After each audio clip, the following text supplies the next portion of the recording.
that land. Come and go with me To that land. Come and go with me To that land where I'm bound. Come and go with me to that land. Come and go with me to that land. Come and go with me to that land where I'm bound. We'll have freedom in that land. We'll have freedom in that land. We'll have freedom in that land where I'm bound. We'll go with me to that land. Come and go with me to that land. Come and go with me to that land where I'm bound. Girls have voices In that land. women have choices In that land. Women have rights. In that land where I'm bound. Come and go with me to that land. Come and go with me to that land. Come and go with me to that land where I'm bound. Be no racist In that land. Be no racist In that land. Be no racist In that land where I'm bound. Come and go with me to that land. Come and go with me to that land. Come and go with me to that land where I'm bound. We'll see justice In that land. Gonna have justice In that land. We'll have justice In that land where I'm bound. Come and go with me to that land. Come and go with me to that land. Come and go with me to that land where I'm bound.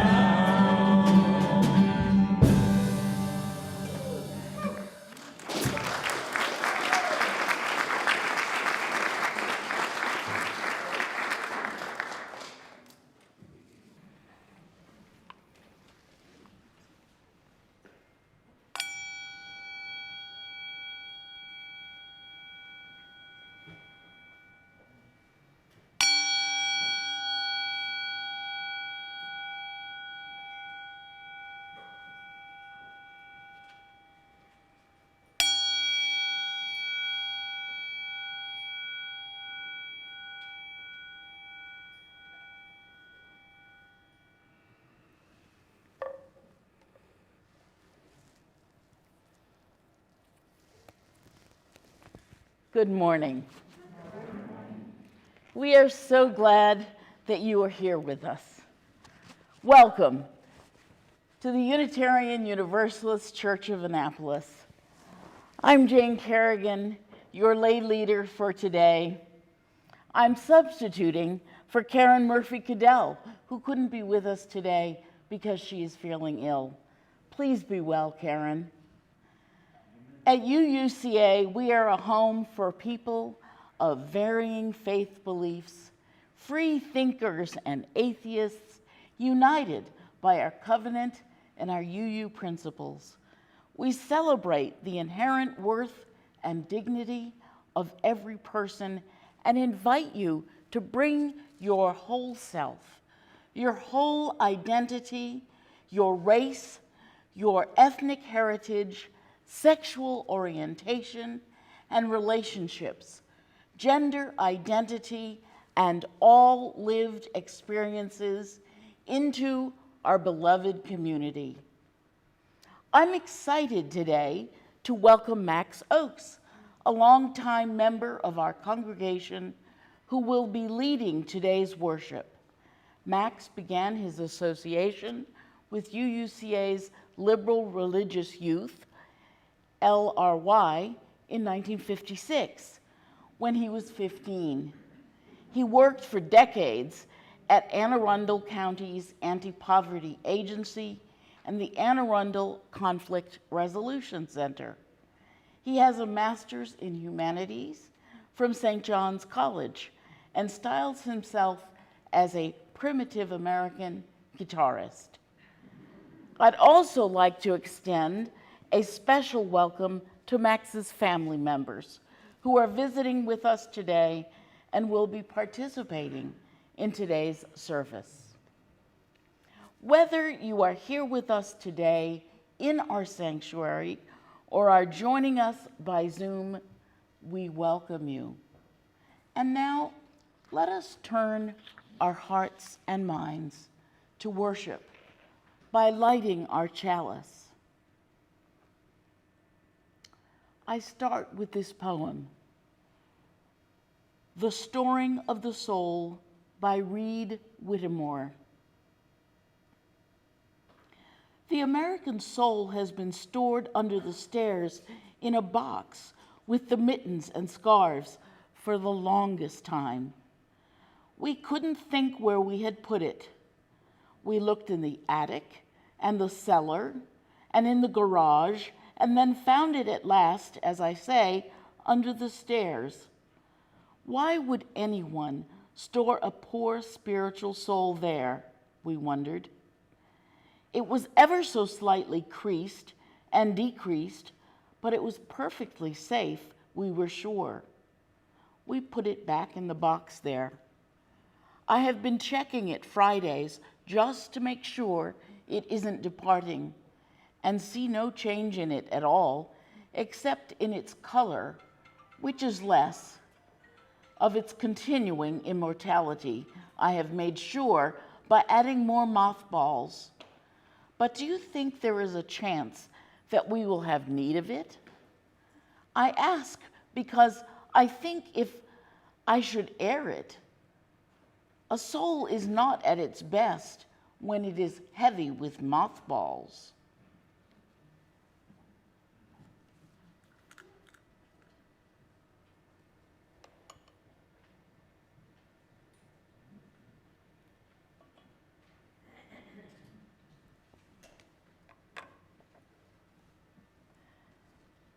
And now, please rise in body and or spirit to recite our covenant. Love is the spirit of our people, and service is our call to build the beloved community, to seek fuller truths in love, to dwell together in peace, to offer aid and affirmation, and to live for one another. This is our covenant.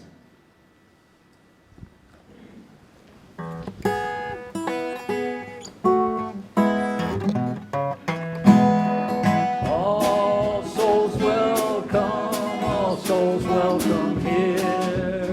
Everybody's welcome, all are welcome here.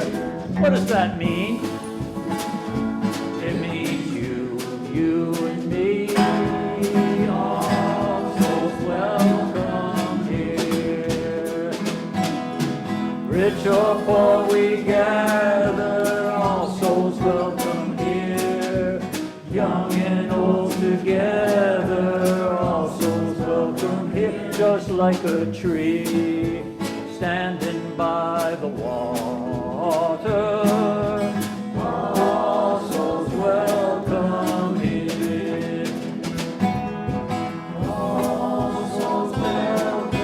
All souls welcome here.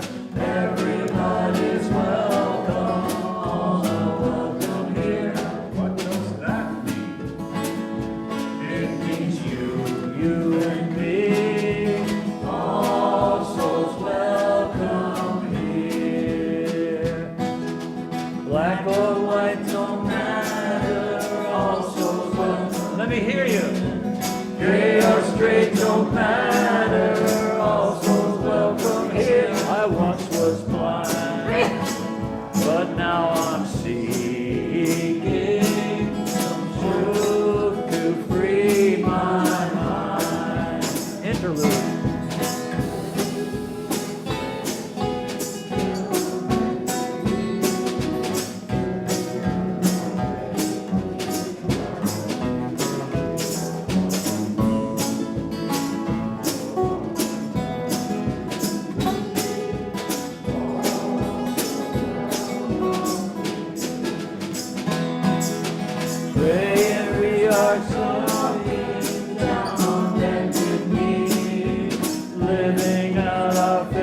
I'll talk to you. If you will talk to me, all souls welcome here. All souls welcome here. Everybody's welcome, all are welcome here. What does that mean? I'll tell you. It means you and me. All souls welcome here. Thank you, Mother Nature. Thank you, Father God. Thank you, Father Nature. Thank you, Mother. God's my religion. Music is my church, where all souls are welcome. One more time. All souls welcome here. Everybody's welcome, all are welcome here. What does that mean? It means you and me. All souls welcome here.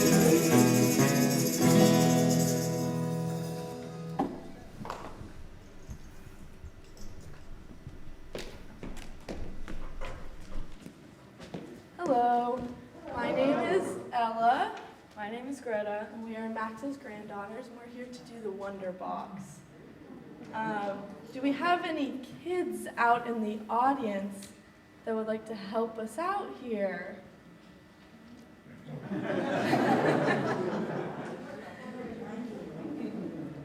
Anyone? Anyone? Volunteer? What about up here? You don't have to if you don't want to, but that's okay. That's okay. Jack. Jack.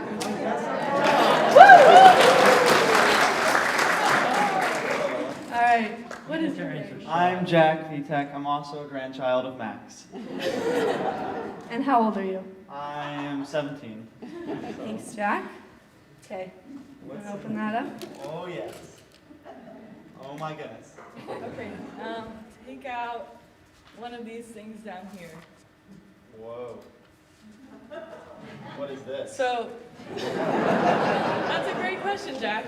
This is the American flag, and the American flag is a symbol. Do you know what a symbol is, and would you like to tell the rest of the audience? I don't know what a symbol is. Okay.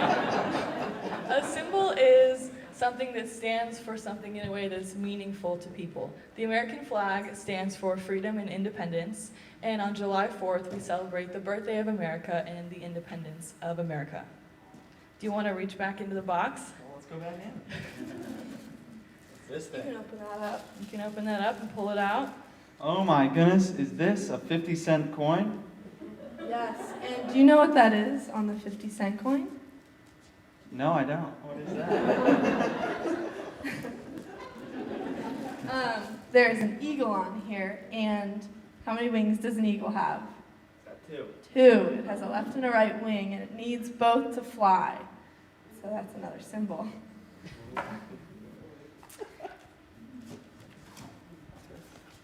Yep.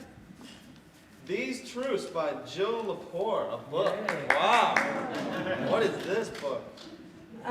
In this book, there is a quote, which I will read, called These Truths. So, we hold these truths to be self-evident, that all men, Just men? men and women and all humans, are created equal, that they are endowed by their Creator with certain unalienable rights, that among these are life, liberty, and the pursuit of happiness. And that is a quote we should all think about today and every day. And that Beautiful. is a Wonder Box. Wonderful. Thank you, Jack. Yeah. Thank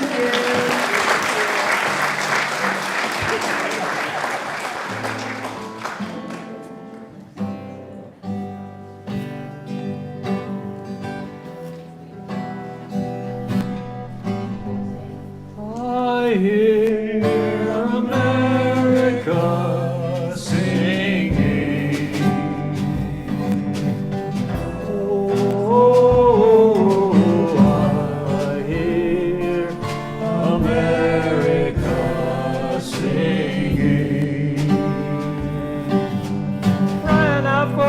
justice. I hear America singing. Oh, I hear America singing.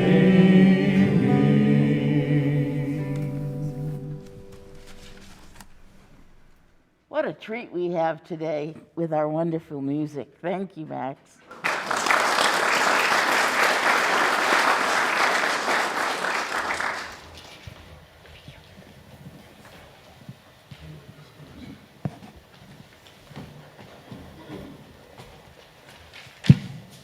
Good morning. I'm Eve Arbogast, one of Max's daughters.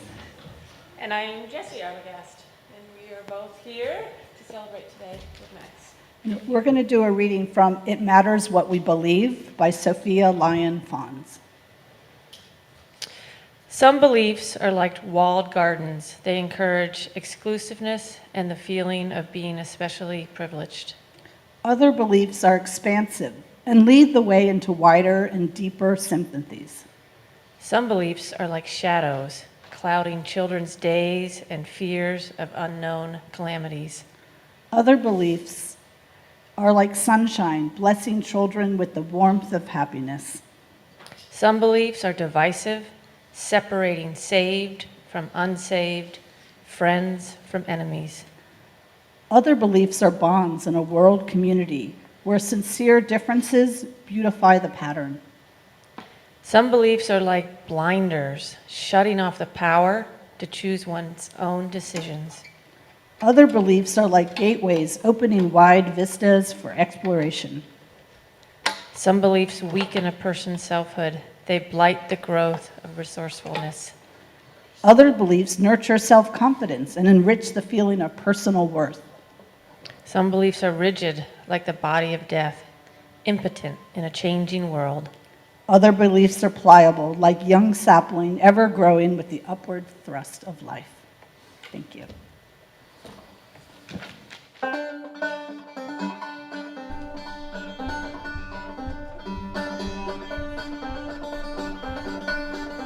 Oh, the cuckoo is a pretty bird, and she warbles as she flies, and she never hollers cuckoo till the 4th day, July.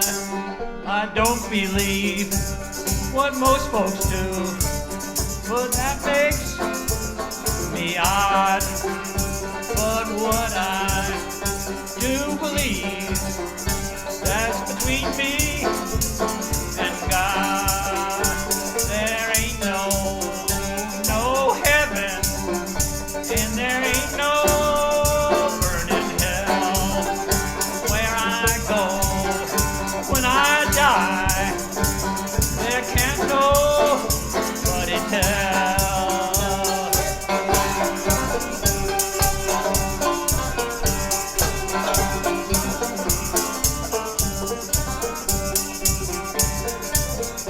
I don't want to tell you fairy tales, but this is it.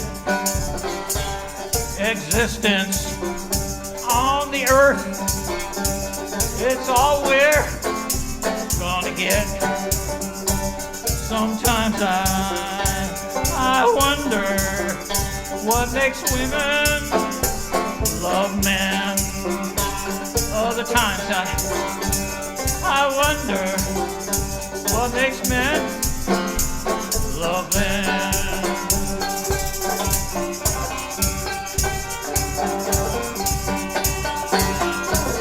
Woo! Jackie Diamond, I know you of old. You robbed my poor pocket of that silver and gold.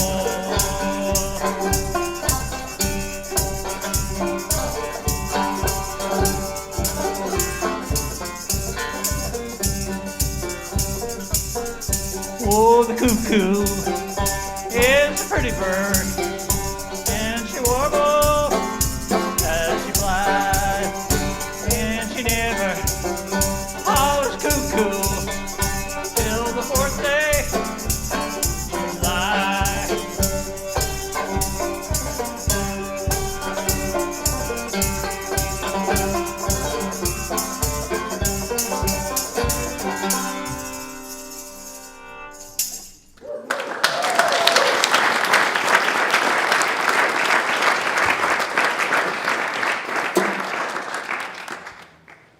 Looks like I'm on.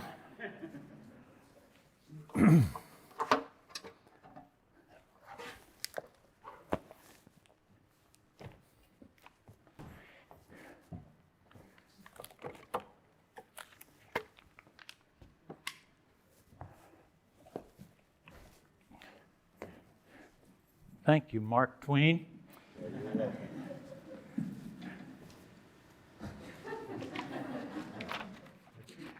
Wow, can you imagine Mark Twain is here this morning?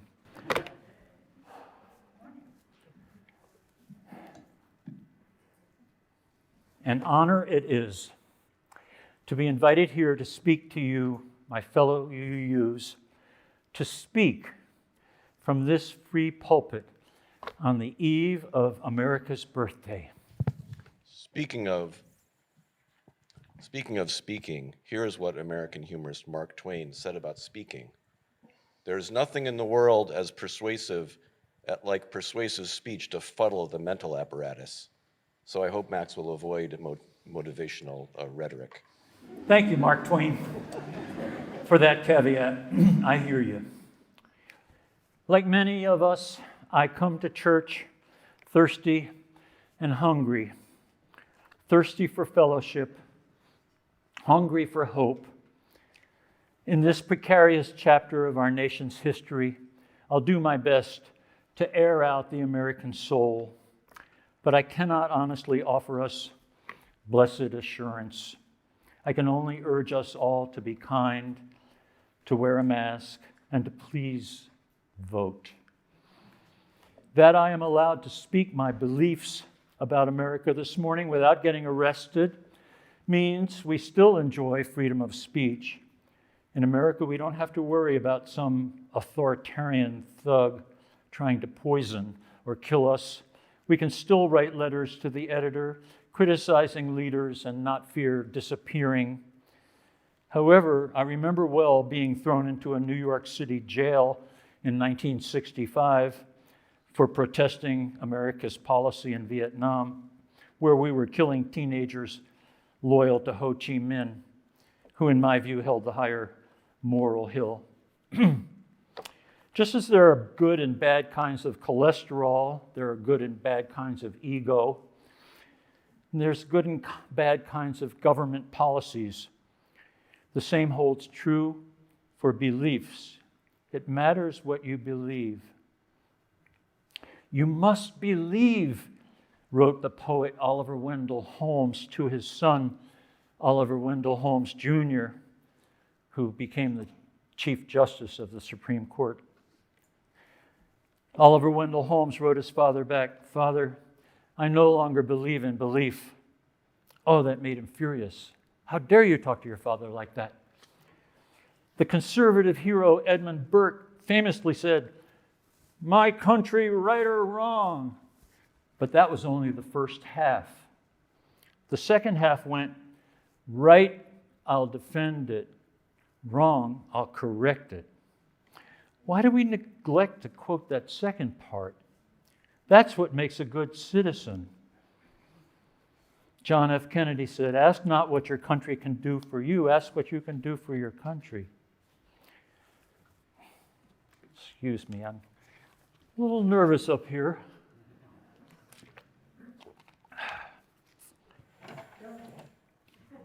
A recent Washington Post crossword puzzle clue was sermon topic, 3 letters. The answer was S-I-N, sin. Now, we rule-following inhabitants of the Unitarian universe supposedly believe in original goodness, not original sin.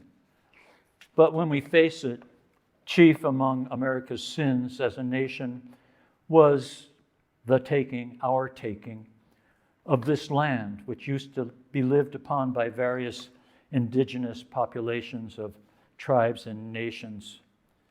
My longtime friend, Peter Nabokov, phrased it a holocaust of murder, disease, and loss.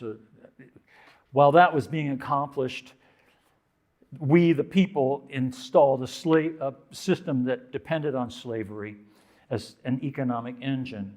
Our union, which Abe Lincoln achieved at such a terrible cost, excluded blacks from educational and economic opportunities. And one of my favorite folk singers, Leadbelly, he moved to Washington with his wife, Martha. Me and Martha were standing on the stairs. I heard a white man say, don't want no colored up there. It's a bourgeois town. It's a bourgeois town. Tell all your friends, home of the brave, boom, boom, land of the free. Tell all your friends to stay away from Washington, D.C. It's a bourgeois town. Although white men in power eventually begrudgingly allowed populations typically excluded from the democratic process. I lifted that phrase from the keynote speaker at Eli's graduation. Like African Americans, populations typically excluded from the democratic process, like African Americans, and later, even women got the right to vote. They're still trying to suppress black voting and keep women from deciding matters concerning their own bodies. Well, I wrote that well before last week. During World War II, we sent Japanese American citizens to internment camps. Exclusive would be the adjective more apt than exceptional to describe America. And oh yeah, the United States is obsessively, pathologically addicted to guns. Enough about sins. Jasmine Kaur, who's now turned 9, but was 8 years old when, and a third grader in Porterfield Elementary School, and I have the honor of tutoring her 1 hour a week every Thursday. Jasmine family gave me permission to use their names. They're from Punjab, India, where many girls learn to cook, but most do not receive much education past elementary school. Well, about learning, Mark Twain said, "A full belly is of little worth where the mind is starved." In India, Jasmine's mom was not permitted to walk a few houses down the street to play with her friend, unless she was accompanied by a male relative. And she had to use the side door of her own home, while her brothers were allowed to use the front door. Hardly any English is spoken in their house, a low-income apartment complex in Glen Burnie, Maryland. Jasmine's granddaddy speaks only Punjabi. During a tutoring session on Lincoln's birthday in February, I said, Jasmine, I've been asked to give a sermon on America at the church, and I need some help. What do you think when you think America? Could you help me out? I asked her, what pops in your mind when you think about America? Jasmine, being an optimist, said, I believe America to be a good place where we have justice, where there's a lot of opportunity to go to college, where there are no racist police. She was 8 years old in the 3rd grade when she said that. The America Jasmine believes in is the country I want to be a citizen of, a place where there's equal education for girls and boys and equal opportunities and choices for women and men. In 1858, Abraham Lincoln said, "Arguments based on the idea that some people are not capable of making their own decisions are the arguments that kings have made for enslaving the people in all ages of the world." Lincoln also said, "I should like to know if taking this old Declaration of Independence, which declares that all men are equal upon principle, and making exceptions to it, where will it stop? If that declaration is not the truth, let us get the statute book in which we find it and tear it out." Although I'm glad Jasmine is still hopeful and optimistic about America, I am rather conflicted and worried about America today. Stephen Colbert said, "America is essentially an optimistic country. That's the nature. We're all just tired." I look for reasons to be optimistic. Maybe Mr. Twain has some thoughts on optimism. Optimist is just another word for daydreamer, more elegantly spelled. It's better to be an optimist who is sometimes wrong than a pessimist who is always right. There is no sadder sight than a young pessimist, except perhaps an old optimist. That optimist of yours is always ready to turn hell's backyard into a playground. My country, right or wrong, wrong America manifested itself in segregated schools, lynching, inequitable distribution of wealth, and obscenely bloated military programs labeled black ops, which are shrouded in such secrecy that ordinary citizens are prohibited from knowing what the program does or how much it costs. Congress just approved an astronomical $750 billion Pentagon budget. So much secrecy allows too much room for mischief and no way for accountability. The American eagle flies on payday. Talk about hell's backyard.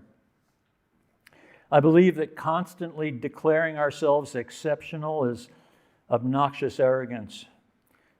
And the United States is not the only America, and we're not always number one. America.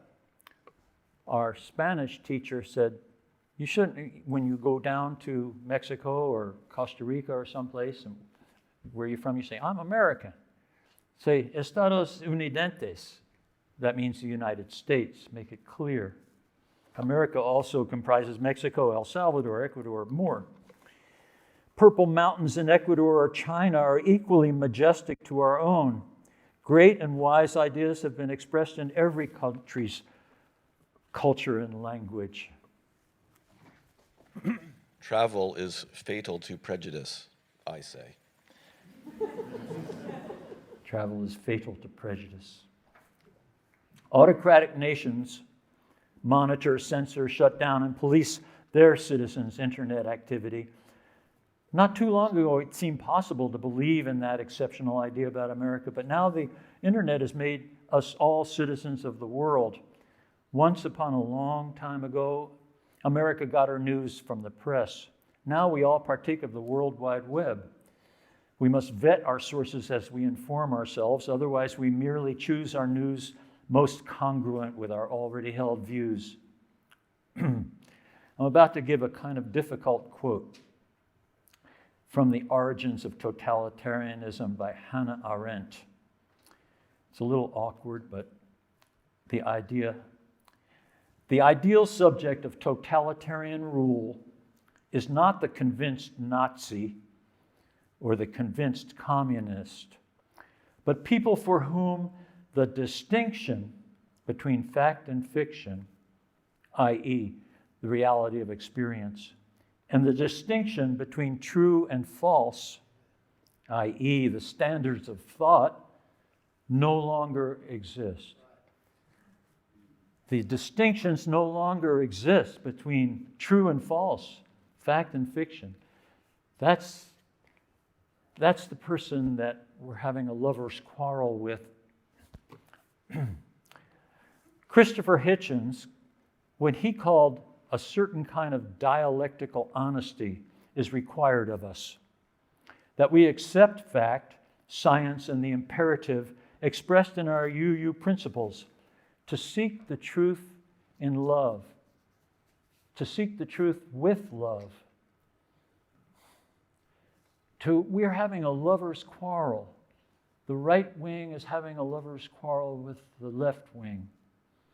We have to remember not to drop love, not to let it fade away. 'Tis of the far left and the extreme right I sing. I am conflicted and anxious about the precarity of this great experiment we call democracy. Your takeaway from this sermon might be the word precarity.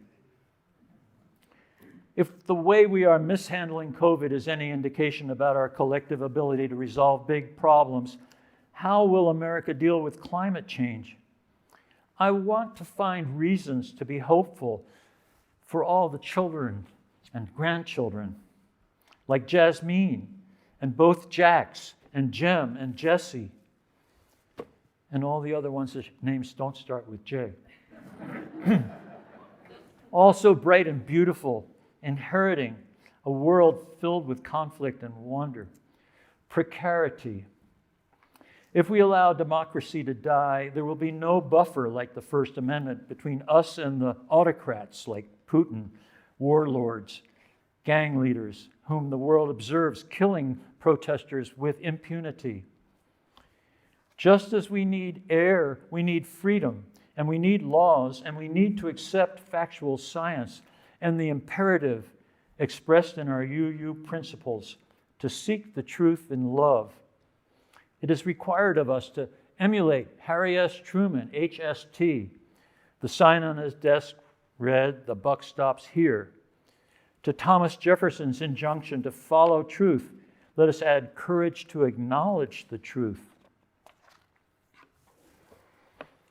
When I have fears of being carried away down a river of despair for our country, I have to resort to remembering what makes me proud of our country, like the parents of Judge Ketanji Jackson Brown, beaming with pride at their daughter's confirmation hearing.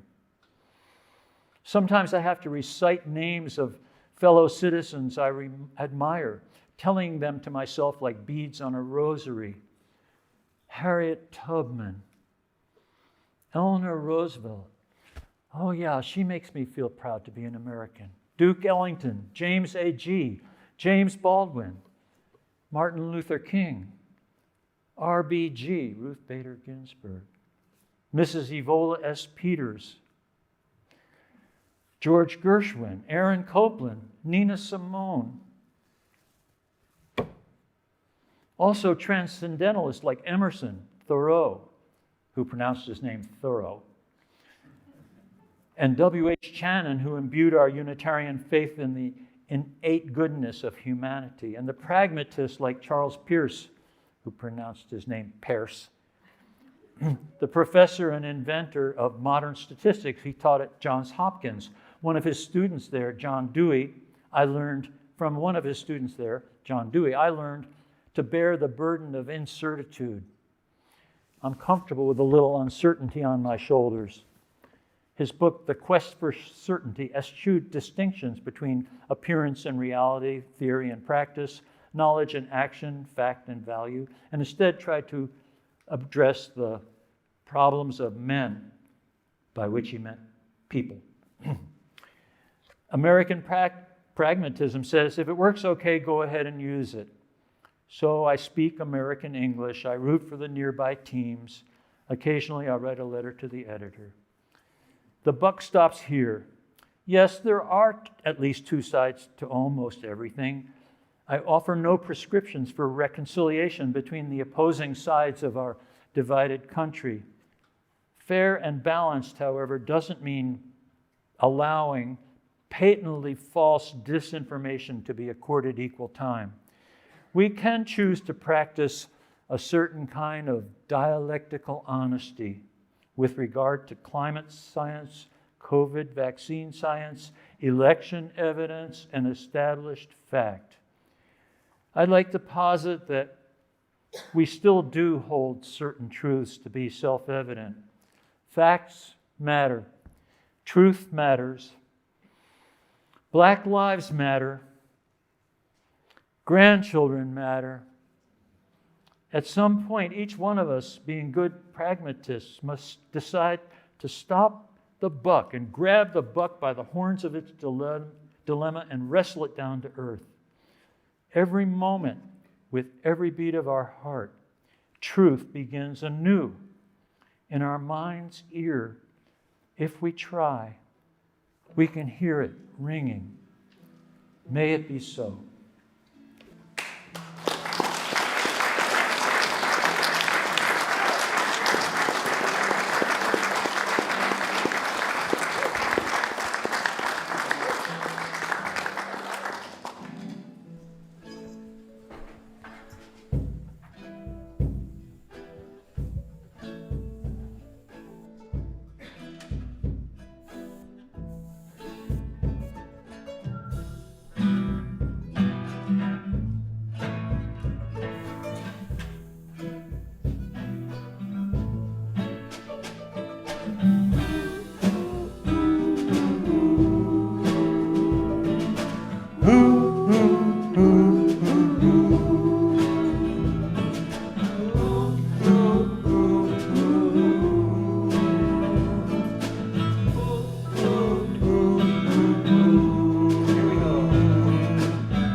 I've heard that sound before. What's that I hear now, ringing in my ear? I hear it more and more. It's the sound of freedom calling, ringing up to the sky. It's the sound of the old ways of falling. You can hear it if you try. You can hear it if you try. Ooh, ooh, ooh, ooh. Ooh, ooh, ooh,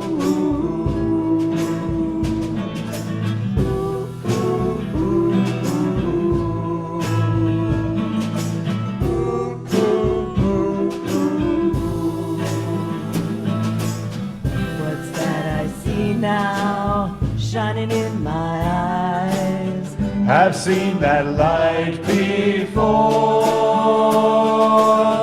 What's that I see now, shining in my eyes? I see it more and more. It's the light of freedom shining, shining up through the skies. It's the light of the old ways of falling. You can see it if you try. You can see it if you try. Ooh, ooh, ooh. Ooh,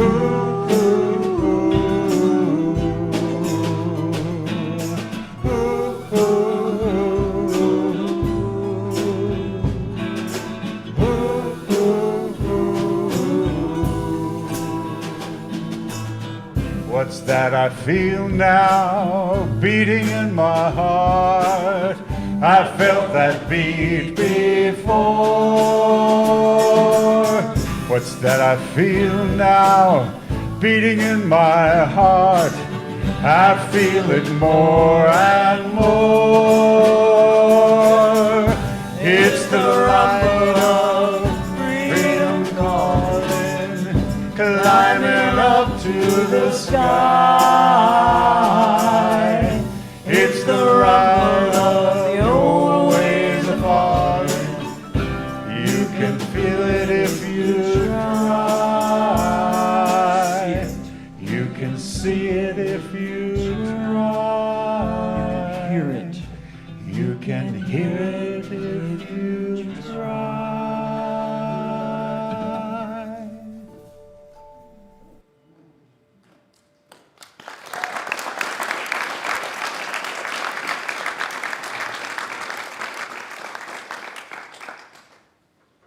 Max, thank you for your thoughtful sermon and your inspiring music. Let's use this time in our service to silently reflect on everything we have heard and the following. In President Kennedy's 1961 inaugural address, he said, "Ask not what my country can do for me, ask what I can do for my country." Today, we invite you to reflect on the question, what can I do for my country now to protect our democracy? And now you can join me to light a candle of reflection, hope, or gratitude and remembrance, either here in the sanctuary or in your home. So please join me at the candles.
Here's one we all learned in school, with a couple of verses that Woody Guthrie wrote in the middle that they didn't teach us in school.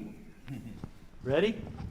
Ready. This land is your land, this land is my land, from California to the New York Island, from the Redwood Forest to the Gulf Stream waters. This land was made for you and me. As I went walking that ribbon of highway, I saw above me that endless skyway. I saw below me that golden valley. This land was made for you and me. I rode and rambled and I followed my footsteps through sparkling sands over diamond deserts, and all around me a voice was sounding. This land was made for you and me. This land is your land, this land is my land, from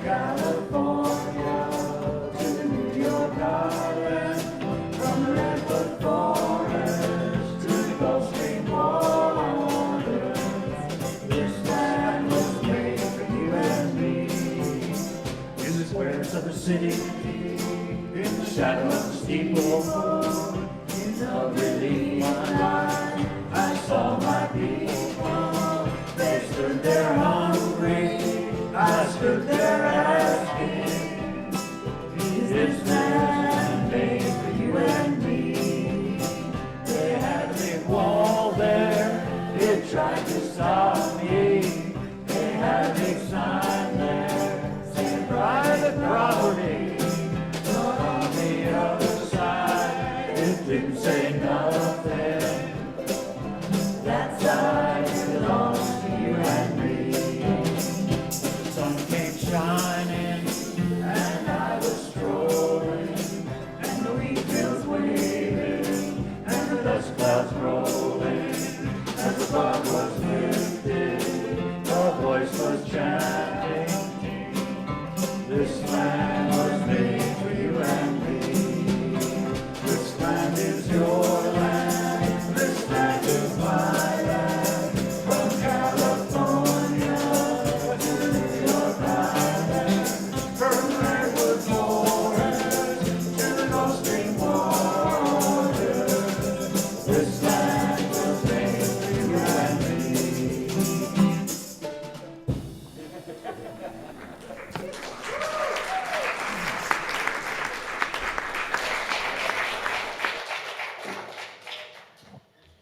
Awesome, awesome. Please, let's rise today in body and spirit for our closing words from Langston Hughes. Rise as you are able. We extinguish our chalice today with these words from Langston Hughes. Let America be the dream that dreamers dreamed.